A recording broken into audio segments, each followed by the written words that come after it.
I think it's the manager, man. They don't stick to the manager. So, so then Rodri pops up with with brilliant goal, man. You know when he scores, it's always outside of the box. It's brilliant, and that's his fourth goal of the season. And Gabriel Jesus was, credited with the assist there to pick up his ninth assist. So Jesus got brought down for a penalty. He converted it.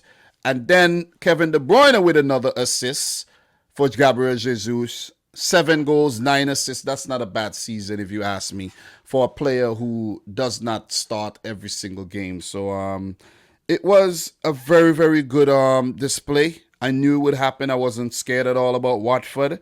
And the Kevin De Bruyne effect was very, very present on the day as well. He got 2 assists in the day. I'm surprised he only got 6 assists this season, and to go with about 11 goals. So not a bad return, but still, I thought the assists could have been higher. I think Kevin De Bruyne is the best player in the Premier League right now. I know when it comes to best, it changes. Yeah. It might be Mo Salah one time. It could be Sadio Mane another time. It could be Van Dijk. It could be Kevin De Bruyne another time. You see what I'm saying? That's why I think you have to divide it. You have to say best forward, best midfielder, best defender, because if you could go all, midfield kind of incorporates both sides of the game. I know what you're trying to say, but you can't divide it because guess what? Kevin De Bruyne is my PFA player of the season. That's my player of the season. Simply because of his influence and how consistent he's been. And, how much the team just relies on him. The reason why I won't give it to Mo Salah is because he's had a very quiet 2022. Since he came back from the AFCON, Salah has been nowhere near his best. And I'm pretty sure you could agree with that. I know he picked up some goals in the game against United, and he got an assist against Everton, but we know this is not the Salah we saw destroyed City's defense in the game at Anfield. We know that's not the Salah, right? So for me, for me, I think Kevin De Bruyne is the player of the season, hands down.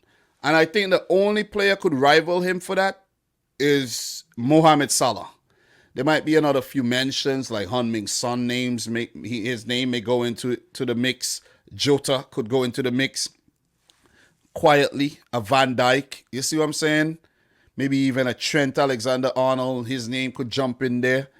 But for me, it's Kevin De Bruyne. In your opinion, who do you think will go on to win the PFA Player of the Season? Because remember, they usually give this award around this time, I'm surprised that we haven't been hearing about that. Now remember, that award is given before the season ends.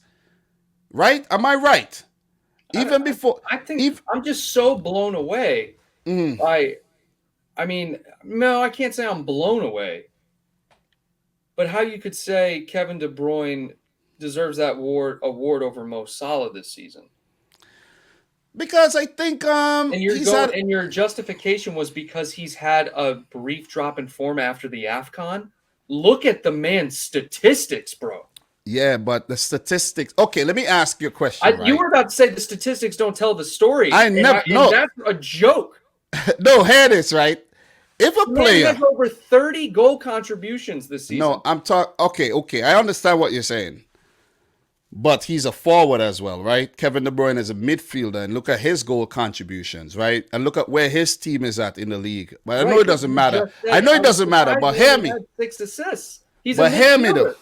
But hear me. A lot of times, he's not credited for the assists. He's in the build-up, right?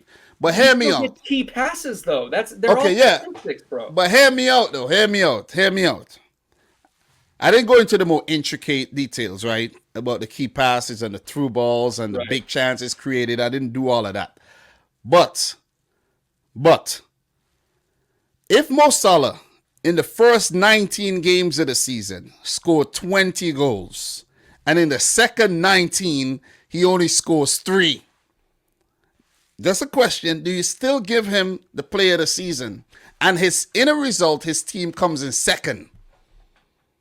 Well, that's what we're looking at. I think that's more the question. But Kevin De Bruyne. How long was Kevin De Bruyne out for this season? Not a lot. Sporadically about for 7 games. Okay, so you can attribute that to the reason his statistics are lower than usual, right? Yeah. And so the attribution to Mo Salah's drop in form was the AFCON, not qualifying for the World Cup. Exactly. Okay? Exactly. The fact of the matter is that the man hasn't stopped playing football every 3 days for 2 damn years. All I'm saying is that he's not my player this season. He's still producing. He's still in the first place for the Golden Boot. Okay, he's still top of the team in assists. He's not my player. He's not my player this season. But I think when you say produce, you know what I thought about? A Farmers League. Talk about that. Big up to Bayern Munich for winning their 10th trophy. You know what I'm saying? What did they get for they should just sponsor a tractor brand like John Deere. John Deere or Caterpillar should just hit up Bayern Munich and say, yo, we want us to, just sponsor us. You know what I'm saying? PSG, bro. That's the Farmers League right there. No, bro. We thought that it was PSG, but remember, Lille won a title. Monaco won a title. But for the Bundesliga in Germany, 10 in a row? I know, but I think look at how the other clubs have done. Like, you got Frankfurt's in the it doesn't matter, bro. Europa League final. You got Dortmund, who's always pretty successful in doesn't matter. Season, but how does it not matter? Look, before we actually go, if it wasn't for Liverpool, Man City would have been turning this league into a Farmers League, because if it wasn't for you guys, if it wasn't for you guys, it would have been 5 titles in 5 years for Manchester City. So look, man, it was a very good performance by both our teams in the midweek fixtures and on the weekend as well. City stay top of the league, very, very, very, very tight grip, and Liverpool follow very close behind, which means that we can't slip up. Liverpool can't slip up. And it's very nice, man. It's very nice. So just before we move on, your player of the season is Salah. It's got to be, dude. It's got to be. My player of the season is Kevin De Bruyne. Let us see which player ends up being player of the season. Let us know in the comments. I will definitely appreciate that. And try to be unbiased like myself and objective and be objective like Kyle, okay? Yeah. So you like the way I put that, right? That was good. Yeah. So look, we wrapped up the league.